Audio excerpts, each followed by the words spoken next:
Hello student. Last class में हम लोगों ने डायरेक्ट प्रोपोर्शन के कॉन्सेप्ट को देखा था। I hope you understood what is direct proportion.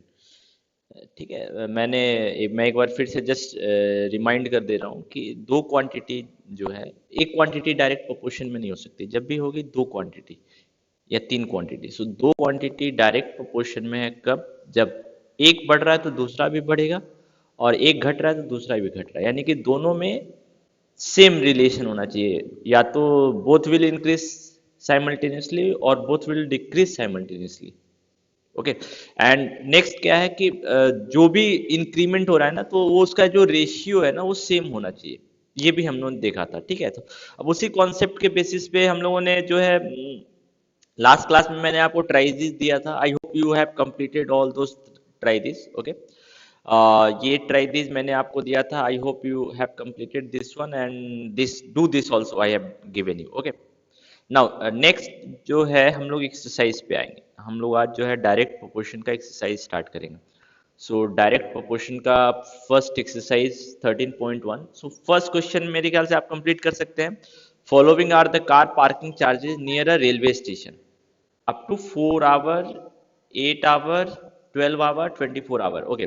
So railway station में कार पार्किंग चार्ज कितना है? 4 आवर के लिए 60 रुपीज है, 8 आवर के लिए 100। सो ये इंफॉर्मेशन दिया हुआ है। तो यहाँ दो क्वांटिटी है, एक है टाइम और एक है कॉस्ट, है ना। सो इसको हम x मान लेते हैं और इसको y मान लेते हैं, सो दैट हमको बार बार ना लिखना पड़े। या आप t भी मान सकते हैं और c भी मान सकते हैं, इट्स योर चॉइस, है ना। सो मान लीजिए, चलिए हम लोग t और c मानते हैं। तो अब आप देखिए कि इन दोनों क्वांटिटी में आपसे पूछा गया है कि check if the parking charges are in direct proportion to the parking time और नॉट। ये आपसे पूछा गया है। तो यानी कि ये मेरा टेबल में t हो गया और ये मेरा c हो गया, है ना। सो अब हमको ये देखना है कि 4 और 60 का रेशियो, है ना, और 8 और 100 का रेशियो, और 12 और 140 का रेशियो, एंड 24 और 180 का रेशियो सेम है या नहीं। अगर सेम है तो हम बोलेंगे कि जो पार्किंग चार्ज है और पार्किंग टाइम है, both are in direct proportion. Okay. So हमने ऐसा क्वेश्चन ऑलरेडी कर रखा है, तो I hope you can complete this question number 1। Question number 2 भी वैसा ही है। क्वेश्चन नंबर 2 क्या बोल रखा है? Just I am just reading the question. Question number 2 में बोल रखा है कि a mixture of paint is prepared by mixing 1 part of red pigment and 8 part of base. Okay. So paint prepare किया जा रहा है, जिसमें एक पार्ट अगर रेड पिगमेंट का हम ले रहे हैं, तो 8 पार्ट हमको किसका लेना पड़ेगा? बेस का लेना पड़ेगा। Okay. So in the following table find the part of the base needed to be added. So अब ये ऑलरेडी डायरेक्ट प्रोपोर्शन में है, तो हम इस देखिए, इसको हम x मान लेते हैं और इसको y। तो मेरा अननोन क्या हो गया? ये तो ऑलरेडी y1 है, y2 अननोन है, y3 अननोन है, y4 अननोन है, y5 अननोन है। Okay. So 1/8 we can say equal to 4/y2। Similarly 1/8 will be equal to 7/y3। So इससे आप देखिए कि y2 y3 इन सब का वैल्यू निकाल सकते हैं। Okay. So you can complete this question number 2 also. In question number 2, if one part is red pigment required 75 ml of base, how much red pigment should we mix with 1800 ml of base? Okay. So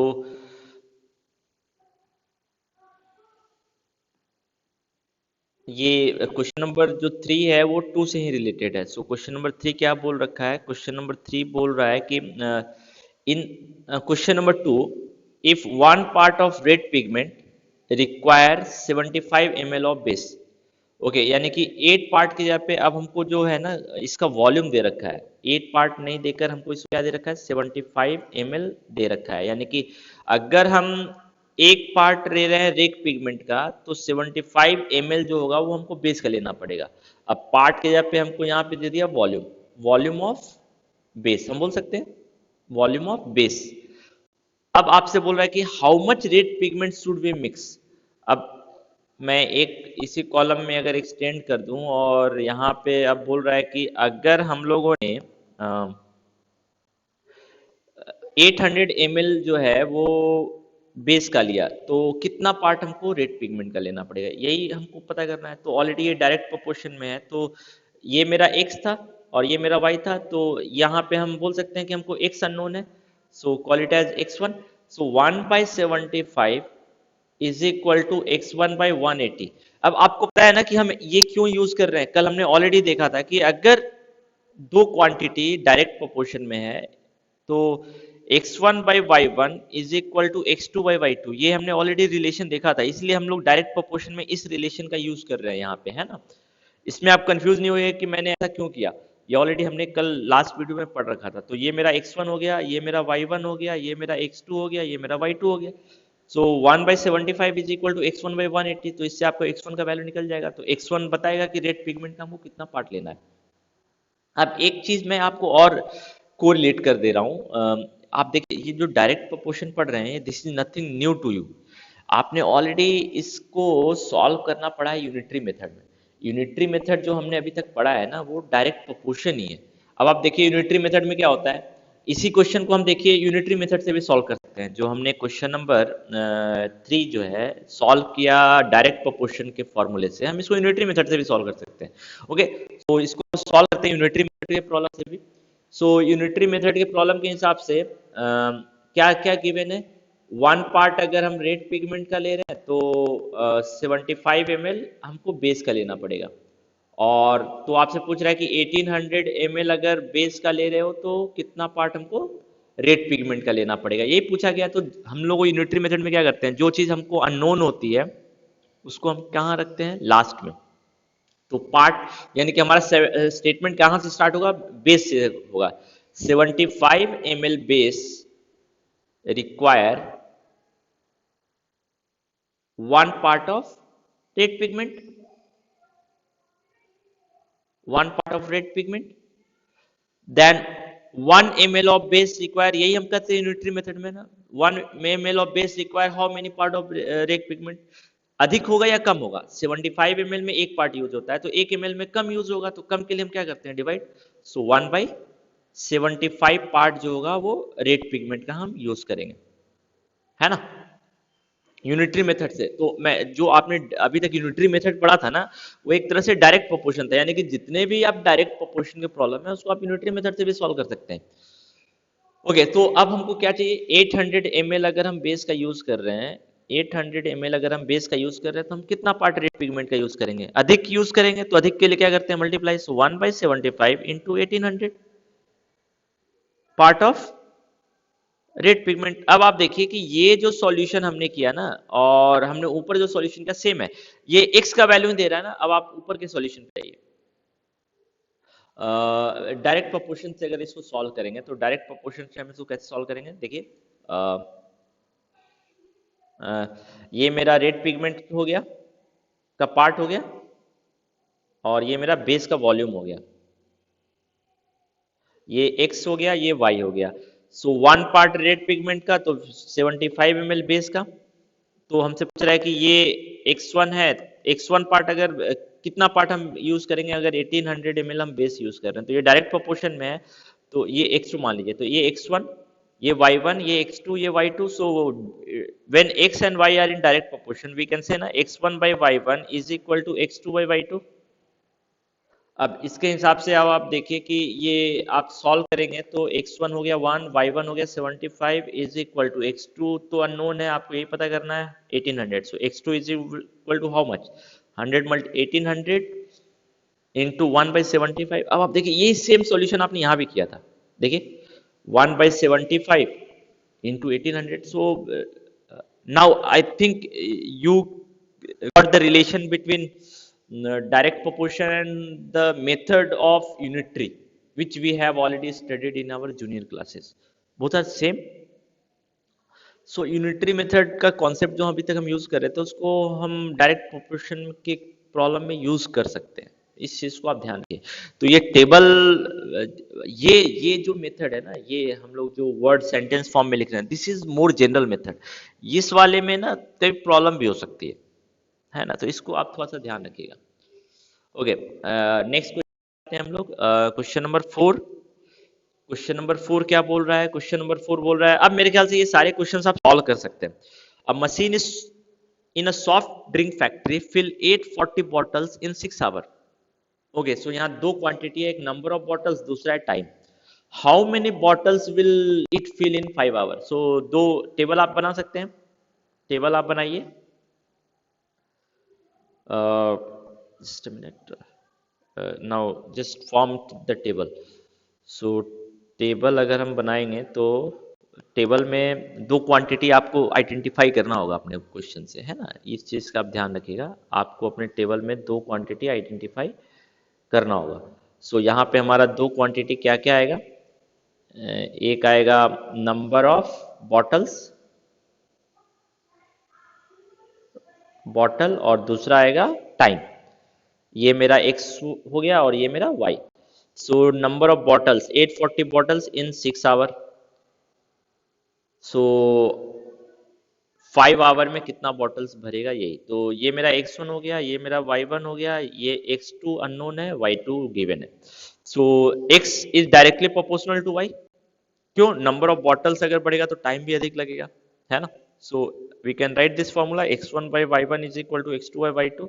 now just put the value, so you will get your answer. So question number 4 is also simple one. Question number 5, now you understood how to solve. Now come to question number 5. A photograph of bacteria enlarged 50,000 times। एक bacteria का photograph जो है कितना बड़ा किया गया, zoom जिसको आप बोलते हैं, 50,000 टाइम्स जूम किया गया, है ना? सो अटेन, तो बैक्टीरिया का जो लेंथ है वो डायग्राम में कितना दिखने लगता है? 5 सेंटीमीटर, यही बोल रहा है। तो बैक्टीरिया का जो डायग्राम है ना वो 5 सेंटीमीटर हमको दिखने लगता है।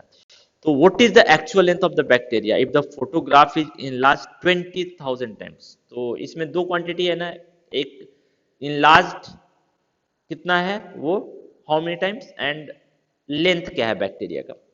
सो ये क्वेश्चन भी सॉल्व हो जाएगा। 6 भी वैसा ही है।